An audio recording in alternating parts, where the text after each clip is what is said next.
라식은 공간이 생겼다가 다시 이렇게 붙어 있긴 하지만 그게 잠재적인 공간으로 작용하기 때문에 항상 약할 수밖에 없어요. 그런 것들이 라섹에 비해서는 좀 취약할 수 있다는 그런 단점이 생기는 거죠.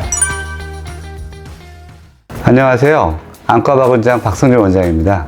원장님, 뉴스 같은데 보니까 운동선수들은 라식보다 라섹을 많이 한다고 하더라고요. 라식이 요즘엔 더 최근 뭐 이런 기법으로도 많이 발전되고 있는 걸로 아는데 라섹 수술을 하는 거예요? 이제 예전에는 라식하고 라섹하고의 차이점이 좀 명확했어요. 명확해서 라식을 할 사람, 그 다음에 라섹을 할 사람, 이게 분명했는데 요새는 이제 스마일 라식이나 이런 것들이 나와서 그게 약간 좀 애매해지긴 했거든요. 아직까지도 그렇지만 전반적으로 충격에 강한 경우 이런 거는 라섹을 해야 되고 빠른 시력 회복을 원하면 여전히 이제 라식이 좀 좋긴 하거든요. 그래서 저희가 보면은 그 운동선수들은 근데 주로 이렇게 라섹을 하는 이유가 있어요. 그 이유를 보면은 이제 이게 이제 스마일 라식이나 라식이나 라섹을 이렇게 약간 사진을 찍은 건데 이게 사실 정확하게 나오진 않았어요. 이제 스마일 라식은 이제 그 안에 있는 렌티큘이라고 그걸 도려내가지고 하는 거기 때문에 절삭하고 좀 다른 개념이고요. 라식은 이제 각막 절편을 만들고 젖혀놓고 여기 레이저를 해주고 다시 덮어주는 그런 면이거든요. 두 가지 스마일 라식과 그냥 일반 라식의 공통점은 그 안에 공간이 좀 있다는 공통점이 있어요.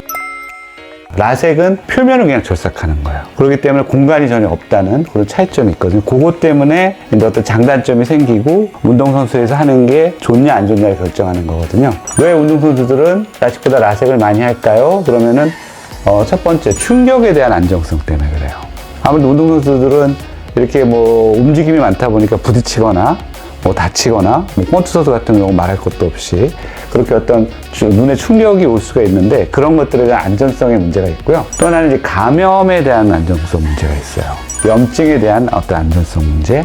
또 하나는 이제 안구건조증과 감각 저하가 있어서 라식이 더 심하게 발생을 하거든요. 이제 그런 것들이 좀 문제가 돼요. 왜냐하면 이제 운동하는 중에 이제 눈 자체가 너무 마른다든지 어떤 감각에 문제가 생기다든지 하게 되면 경기나 이런 거 집중하기 좀 어렵고 이런 문제들이 발생을 하기 때문에 그런 문제들이 발생을 하는 것 같아요. 그래서 충격에 대한 안전성에 대한 걸 말하면 라섹 수술은 아무래도 라식에서 생길 수 있는 상부 각막편이 없거든요. 아까 얘기했던 그 공간을 얘기하는 건데 그래서 잠재적인 어떤 각막 내 공간이 없다 보니까 충격에 대해서는 라식보다는 절대적으로 라섹이 안전해요. 하나의 통으로 되어 있기 때문에. 라식은 공간이 생겼다가 다시 이렇게 붙어 있긴 하지만 그게 잠재적인 공간으로 작용하기 때문에 항상 약할 수밖에 없어요. 그건 알고 계시는 게 필요할 것 같고요. 아무래도 운동을 하면서 눈에 충격을 받을 수 있는 운동선수들은 라섹 수술이 더 좋겠죠. 그래서 지금 보면은 이게 이제 저희 병원에서 찍은 그 OCT로 이제 각막 전완부 각막에 대한 OCT 검사를 한 건데요. 여기 보면은 이제 전체적으로 볼 수가 있어요. 이건 이제 수술하기 전의 모습이거든요. 이렇게 각막 상피의 두께라든지 이런 것들도 알 수가 있고 전체적으로 여기 각막에 어떤 이상이 있는지 이런 것들 다 보는 거예요. 이건 정상 각막의 경우거든요. 근데 라섹은 절삭을 레이저를 해서 레이저를 하게 되면은 이렇게 절삭이 돼서 하나의 통을 유지하는 거고요. 일반 라식이나 스마일 라식의 경우는 어찌됐건 여기에 공간이 생겨요. 그게 이제 붙어버리지만 잠재적으로 여기에 뭐 세균이 감염될 수도 있고 아니면 이제 충격이 되면 그게 벌어질 수도 있고 그런 문제들이 항상 생길 수가 있는 거거든요. 그래서 어떤 문제들이 생기는 거예요. 그래서 아까 말씀드렸듯이 감염에 대한 안전성은 그 공간이 있냐 없냐에 따라 좀 많이 달라지거든요. 라섹 수술은 각막 표면에 레이저를 한다고 했잖아요. 그러다 보니까 그 감염이 생길 가능성이 사실은 굉장히 적어요. 그리고 항생제가 바로 작용을 하기 때문에. 근데 이제 라식 계통의 수술들은 그 안에 공간이 있기 때문에 항생제 했을 때 그 아무래도 전달되는 시간이 또 지연되기도 하고 다 전달이 안 되는 경우도 생기기 때문에 그런 문제들이 있고요. 각막 안에 공간이 형성되기 때문에 세균이 침입할 경우 이제 심각한 세균성 각막염으로 인해서 시력 저하가 유발될 수 있는 그런 단점들이 좀 있는 거예요.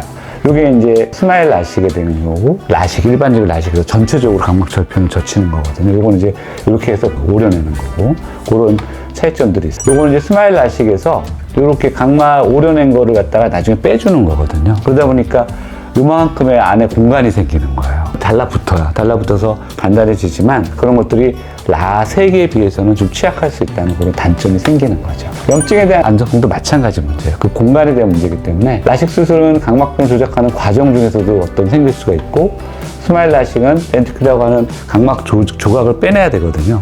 근데 그런 것들 처리하는 과정에서 세균은 아니더라도 불순물이라든지 먼지나 뭐 이런 것들이 들어갔을 때 각막 내 공간 내에 남을 수가 있거든요. 그럼 그 불순물이 남을 경우 그에 대한 면역 반응을 일으켜가지고 심각한 각막염이나 각막 혼탁이 발생해서 영구적인 시력저하가 발생하는 경우가 드물지만 발생할 수가 있어요.